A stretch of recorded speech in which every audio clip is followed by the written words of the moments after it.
শুভ সকাল। আমি সকালের জন্য একটু সবজি বানাতে চলে এসেছি। আমি কাঁঠালের সবজি বানাবো। উম সেই জন্য আমি কাঁঠালটা আগে কেটে বেছে নিয়ে ভাপ দিয়ে একটু লবণ আর হলুদ দিয়ে ভাপ দিয়ে নিয়েছি।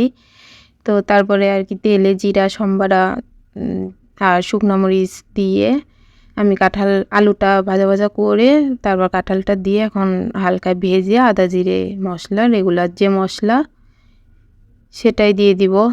আদা জিরে বাটা, ঝালের গুঁড়ো, লবণ, হলুদ, এই আর কি। মশলাটা ভালো করে কষিয়ে আমি সিদ্ধ হবার জন্য পরিমাণ মতো জল দিয়ে দিয়েছিলাম। আর যেহেতু আমি রুটি দিয়ে খাবো সেই জন্য একটু ঝোলঝোলই রেখেছি। তো নামানোর আগে আমি গরম মশলা গুঁড়ো আর সামান্য একটু ঘি দিয়ে কাঁঠালের তরকারিটা নামিয়ে নেব। আর গতদিন আমি মেলায় গিয়েছিলাম। মেলায় গিয়ে কি কিনছি সেইটা আপনাদের মাঝে শেয়ার করব।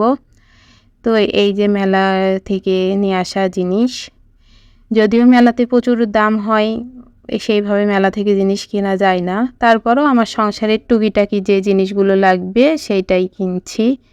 তো এই যে সবজি কাটার একটা নাইফ আর এই যে পিজা কাটার, এই জিনিসগুলোই আর কি কিনেছি। ভিডিওটা যে যেখান থেকে দেখছেন, যদি ভিডিওটা ভালো লেগে থাকে তাহলে লাইক, কমেন্ট, শেয়ার করে দেবেন।